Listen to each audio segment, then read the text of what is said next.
first fruit of the week. We talked about how the covenant was ratified in blood, it says in Exodus, on Shavuot as well, at Sinai. The Torah was given.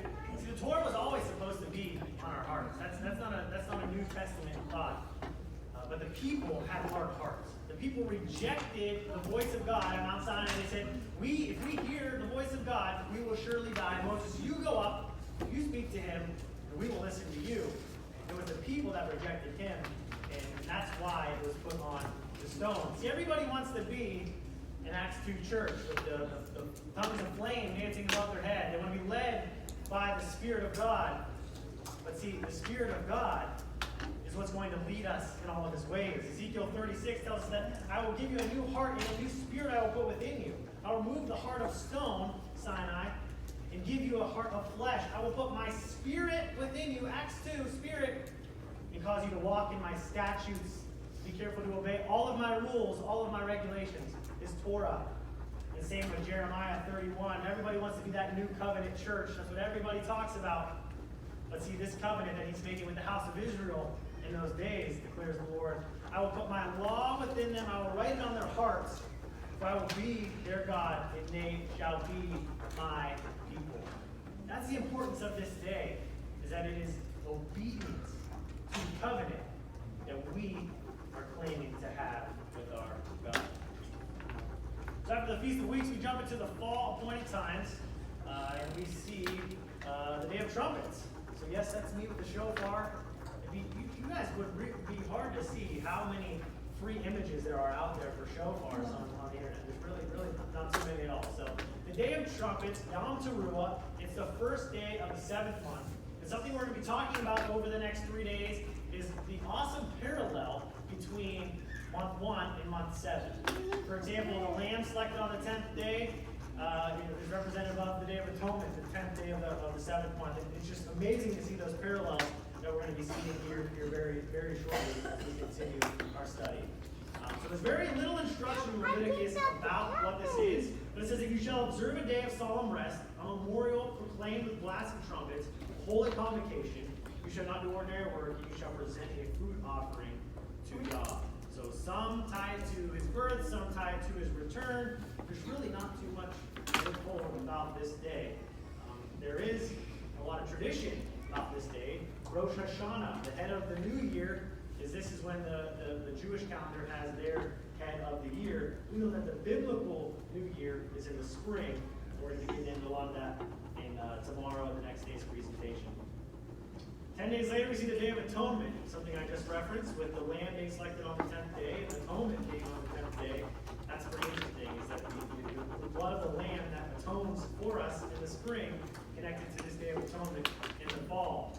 So it's, as I just mentioned, 10 days after trumpets, 10 days after the second half of the year. It is a day on which God's people fast, which we see in Leviticus 23, 26 through 32, and Acts 27, 9. And it is also a day that the Israelites sacrificed one goat as a sin offering and released a second goat as the scapegoat. The Hebrew Azazel, which is, if you've ever read the book of Enoch, you know where that word comes from. And we'll be getting into that a little bit tomorrow as well. And just real quickly, the Dead Sea Scrolls, which we'll be talking a lot about over the next couple of days, confirms, I think, 3 to 5 times that it's a fast day, because the word afflict your souls, it's not real clear in the Tanakh what that word means, but in the Dead Sea Scrolls and in the Book of Jubilees, it confirms it's a fast day. So we have this jail cell up here as well. Could there be a connection to the millennium? And just as a lamb was sent out of the goat, was sent out of the camp, the scapegoat, could this be when Hasatan is banished for that 1,000 years, when sin is atoned for, as the dead in Christ rise, as Paul talks about? Do we see a connection with that as well? Very well could be. Hopefully we have time tomorrow for the Dead Sea Scrolls to talk about the Day of Atonement and the Jubilee, and how much emphasis it puts on Yeshua's return on the Day of Atonement, and the trumpet that is blasted to signify a Jubilee year, again, another counting of 7 on this very day. This leads us 5 days later to the Feast of Booths, also known as Sukkot, Sukkah. The first and the 8th day of this week are 8th day is actually called the Great Eighth Day, and it is a high Sabbath as well. A lot of people will connect the Feast of Tabernacles to the birth of Yeshua. I know that this weekend is not a weekend to really get into that. Again, could that be tradition as well? Hopefully, if we have time to get to that, maybe we will over the course of this weekend.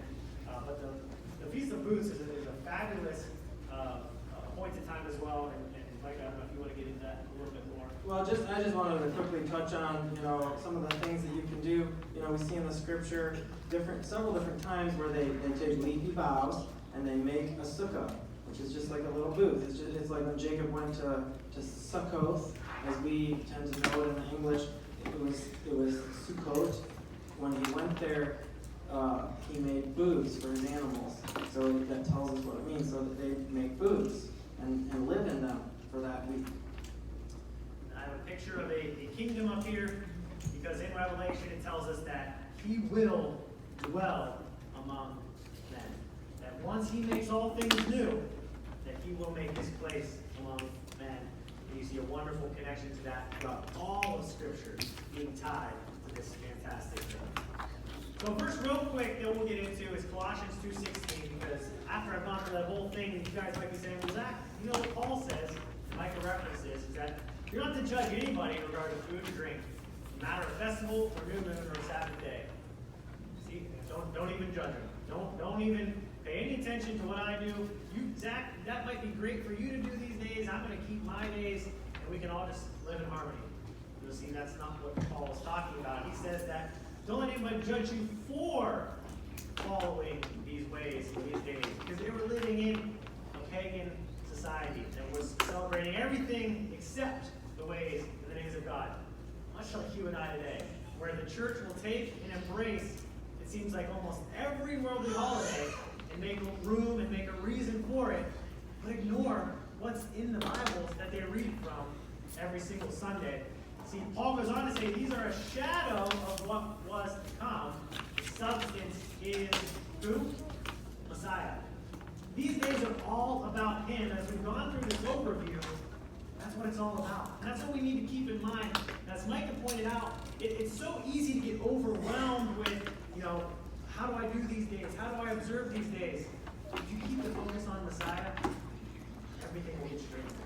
Because it's all about him. It's to point us to him and show us how to worship him, which will point us to the Father. So that's going to lead us into our calendar testimony. Because once you know what the days are, you know what the days are, you know somewhat of how to celebrate the days and honor the days. The question becomes when. And if you dive into a calendar, you will pull up 100 different ways when and how to do this calendar. And so that's really what the second half of this presentation, and tomorrow and Friday, is really going to be about, is how and when do we keep this calendar. Yep, so I'm going to just go ahead and share. So these verses up here on the screen are just both Zach and I love these verses. The secret things belong to the Lord our God, but the things revealed belong to us and to our sons forever, that we may observe all the words of this law. It is the glory of God to conceal a matter, but the glory of kings is to search it out. And so many times you hear people say in the church, well, you're spending too much time digging in the Word, it's too much time. But I can't tell you how many times I've heard people say to me, you spend too much time on the calendar. Well, if I want to meet him on his appointed times, and I don't know for sure when they are, I'm going to keep searching and digging until I find the answer. And he does give each of us a passion. Not everybody has the same one. But anyway, so I'm going to share just as briefly as I can. So back in 2017, from about June until like mid-September, around Sukkot time, I studied and studied and studied. I studied every calendar I could get my hands on to try to find out what was the right calendar. And every single one I looked at had flaws. Amen. I just could not find one that made sense, and it was so frustrating to me. There was all these questions I know. So I got Sukkot. I just went and walked outside alone on the last day of Sukkot. And I said, Father, I'm gonna stop searching the calendar. I'm burnt out. It's all I searched for, pretty much. That's all I researched for that period of time. And please show me your calendar before your year starts next year. And I just dropped my calendar research. So I get to 2018 March 19th, and most people had already started their year, and I was really frustrated and struggling with, I don't know what calendar to go with. And so I was painting my girls' room, and I got my YouTube watch later playlist up, and I scroll down through, and I find one about the priestly order, and I thought, well, maybe I can study about when Yeshua was born. So I'm listening on painting, and this guy's reading the priestly order, and it was way over my head, way over my head. I didn't understand what he was saying at all. His name was Jerry Morris. But then on the next video on the suggested videos said something about this Zadok priestly calendar. And I thought, I should just check it out. I'm going to be painting for 3 hours, so I clicked on it. And as I'm listening, about halfway through, I couldn't help myself. I ran out and told my wife, Andrea, I said, there's something to this. This is amazing. It is checking all the boxes. And then I texted Zach and told him, and then I finished watching the second part, and it just, every single thing that I had struggled with that didn't make sense about the calendars that I had studied, everyone was answered. And I'll let you finish with your side of it from there. Yeah, so Mike and I had just met probably 2 months prior to that, and we maybe had just a few interactions back and forth between the time where he sent me this video. He said, I've seen some things that you've been posting on Facebook. Yes, Facebook, we all know how evil Facebook is, but it does bring people together as well. And so he sent me this message, and he said, you might be interested in this video. I've seen some of the comments you've been making regarding the feast, the appointed times, and the calendar. You might want to check this out. Well, little did he know was that I had been having a similar calendar journey, that I had been studying out a bunch of different things, but every time I got to a certain point, I felt this stop. And it was like the voice of God was saying, not now. And he would turn me away. And it might be someone that I met, and I was starting to get down this path, and all of a sudden that person would go haywire. And I'd be like, well, I can't trust that person, so that means the calendar that they're following is probably wrong, and I would just go back to the way things were. And this happened for probably 5 years. So Micah sends me this video, and it's titled the Zadok Priestly Calendar. What he had no idea was that a year prior, before my second son was even conceived, is that the word of God came to me, and he said, you're going to name your son Zadok. I had never heard that word being associated with the calendar ever in my life. And so this was about probably a month from the time my son was to be born. And I called Micah and I said, you're never going to believe this, but that's what we're naming our son, who's going to be born next month. And the video you sent me was checking off all of these boxes that I've been studying, all of these questions that I've been having. This is starting to fill in the gaps. It's putting all the puzzle pieces together. And that's what kind of led us on this journey is, there's so many different types of calendars out there. There's, lunar calendars, lunar solar calendars. There's lunar Sabbath, where the Sabbath changes based on the moon. There's solar calendars like in Enoch that follow the pattern of the sun. The Hillel calendar that the Jewish people are following today. Some people just stick to their Gregorian calendars. There's Julian calendars and the Zadokite calendar.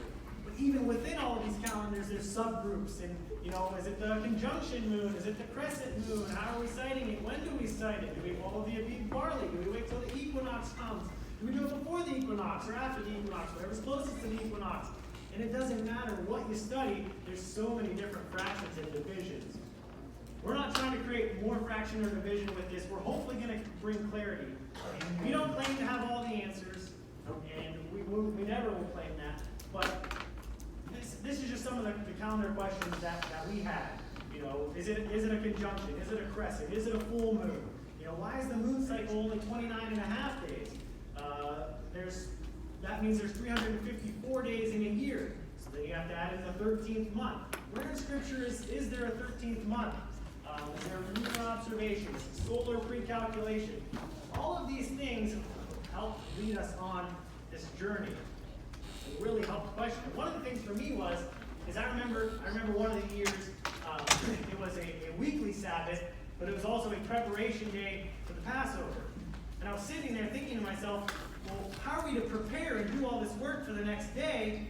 But in Scripture it says that I'm supposed to rest forever on this day. How am I doing both? And, in where in Scripture does it tell me it's okay that, every so many years you're going to have to do work on a Sabbath to prepare for the Passover? Is that in Scripture? And I would dig for it, I would search for it. I know the 13th month was a big one for both of us. Where in Scripture is there a 13th month? Is there ever one mentioned? How do we add this in? When do we add this in? And the list goes on and on.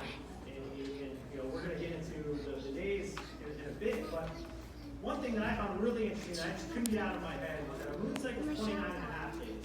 If you multiply that out by a 12-month cycle, that's 354 days in a year. If you make that divisible, it's divisible by 6. And 6 is the number of man. I just couldn't get that out of my head, that this was man's way of doing things. And that thought, every time I would come into this topic, would just keep coming up in my head. This is man's way of doing things. God, I want to know your way of doing things. So I said the 12 or 13th month. 12 or 13 months. And that was really a good starting point for both of us. Yep. So you see in the Scripture, there's lots of 12s. There's not very many 13s. All these are the most notable 12s in Scripture. But there's just very few 13s. And when you see one like Judas. He killed himself. So you had a 13 that was added, but there's still only 12. And you see things like that where it's more to replace something, or there's something that went wrong, as opposed to it being a pattern in Scripture. 12s, 7s, 4s, those are God's numbers, not so much 13s. This thought came to me that we keep saying 12 as a number of completion. And we keep seeing this with the 12 tribes. And the big one for me was the 12 fruits of the tree of life. And it will bear its fruit in each season, it says in Revelation, when there's a new heaven and a new earth. That was huge. And so we'll quickly go through these for the